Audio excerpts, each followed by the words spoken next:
Assalamualaikum warahmatullahi wabarakatuh. Marilah kita panjatkan puji syukur kehadiran Allah Subhanahu wa Ta'ala. Sholawat serta salam kita haturkan kepada junjungan Nabi Agung, Nabi besar Muhammad Shallallahu Alaihi Wasallam. Sebelumnya, saya akan memperkenalkan diri. Perkenalkan, nama saya Ahmad Erwin Aprilianto dengan NIM 304021000267.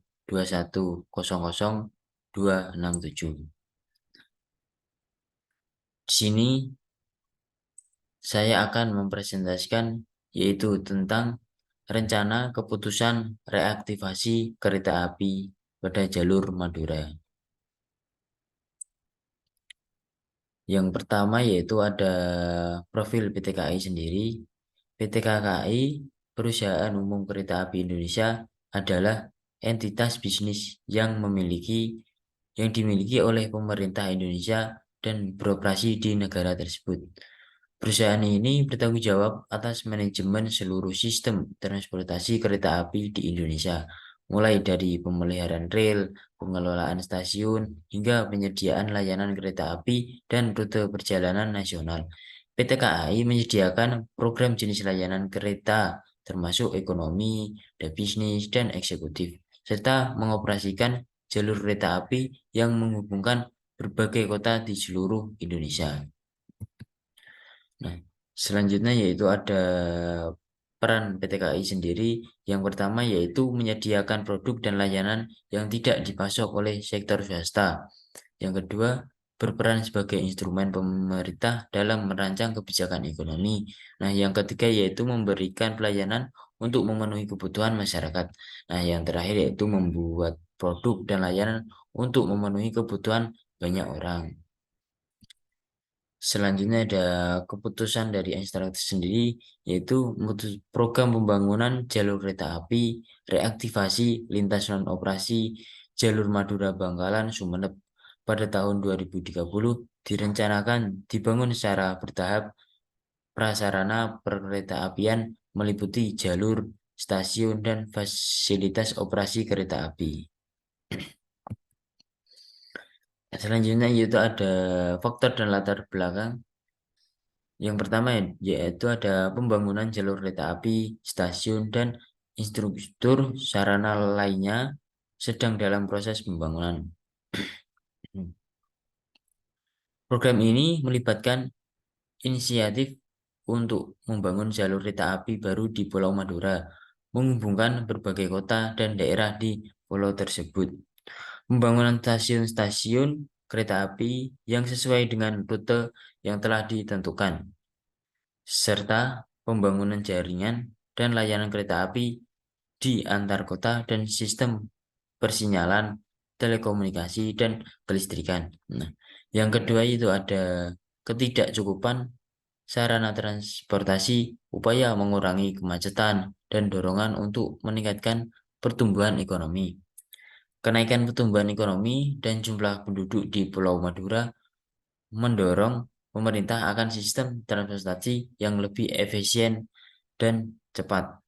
Kereta api dianggap sebagai alternatif yang telah diefisien daripada transportasi darat konvensional. Nah, pembangunan jalur kereta api bertujuan untuk mengurangi kemacetan lalu lintas di jalan raya, terutama selama musim liburan atau pada arus mudik.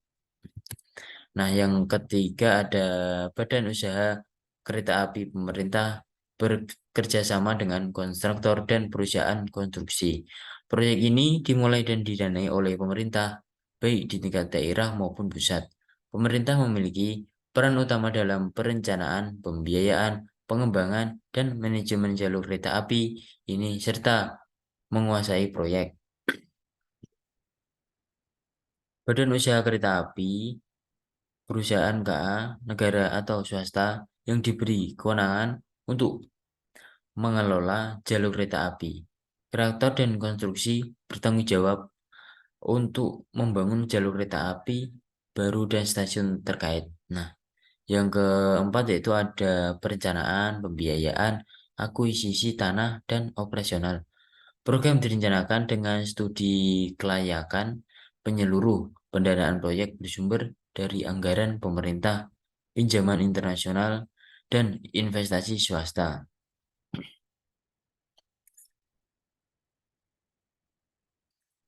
Lahan yang diperlukan harus dibebaskan dari pemilik sebelumnya. Hal ini melibatkan negosiasi atau pembelian paksa konstruksi, dan kontraktor akan memulai konstruksi jalur kereta api dan stasiun yang melibatkan permukiman rel, pembangunan stasiun, dan lainnya.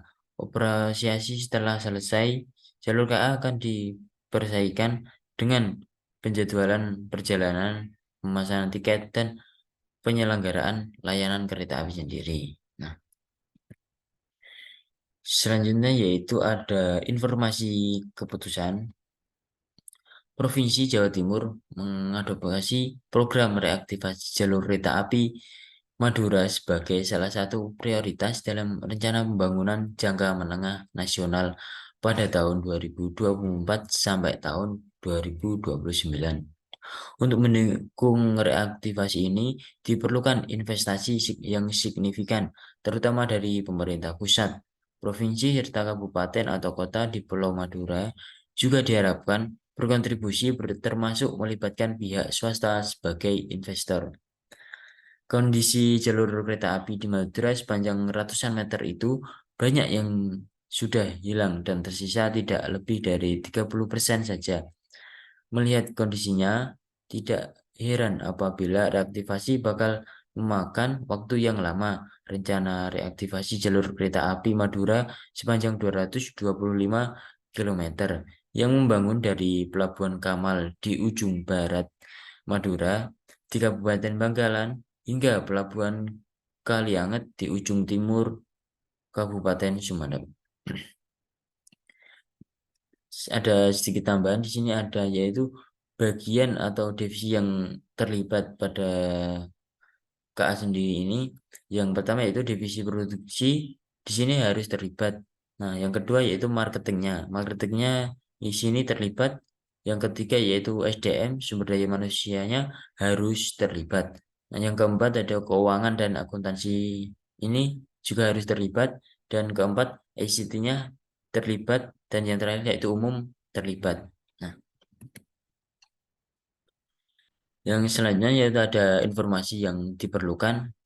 Nah, di sini yaitu yang pertama dari studi kelayakannya sendiri. Tahap awal untuk mau menilai apakah proyek ini layak secara finansial, teknis, dan lingkungan, informasi tentang pemerintahan, transportasi, biaya konstruksi, dan dampak lingkungan harus diperlukan. Nah, yang kedua yaitu ada rencana desain. Di sini mencakup desain teknik dan konstruksi jalur kereta api harus dikembangkan. Ini mencakup peta jalur, jenis rel, stasiun, dan fasilitas lainnya. Yang ketiga yaitu ada pembebasan lahan, informasi mengenai lahan yang diperlukan untuk jalur kereta api, serta proses perolehan dari kompensasi lahan kepada pemiliknya. Yang keempat yaitu adanya perizinan dan regulasi. Di sini informasi mengenai perizinan dan diperlukan dari pemerintah setempat, peraturan lingkungan, dan perizinan konstruksi. Nah, yang kelima yaitu ada data anggaran dan sumber pendanaan.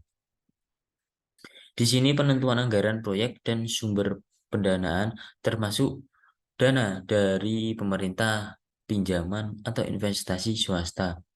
Nah, yang keenam yaitu ada rencana operasional.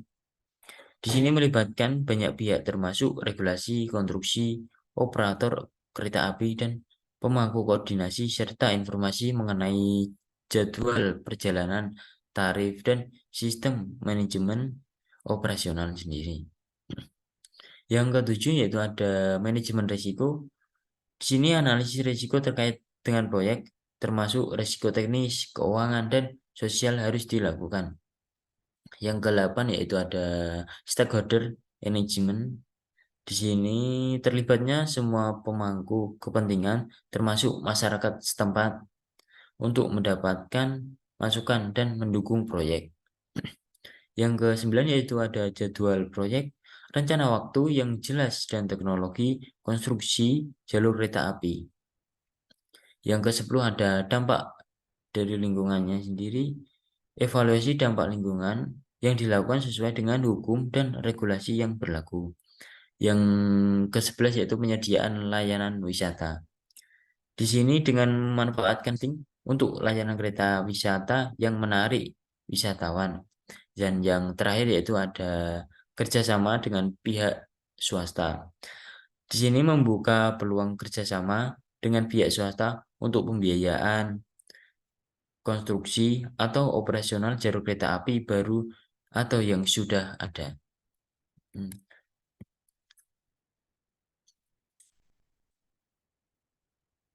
Selanjutnya yaitu ada dampak reaktivasi pada kereta api Madura di sini sendiri. Yang pertama yaitu ada membutuhkan transparansi massal secara efisien dan efektif bagi masyarakat. Nah, yang kedua yaitu ada mendorong pertumbuhan ekonomi, dan yang ketiga ada mendukung distribusi komoditas di Madura. Yang keempat yaitu mengurangi kemacetan lalu lintas, dan yang terakhir yaitu mengurangi emisi gas rumah kaca. Nah, di sini yaitu terakhir ada kesimpulan.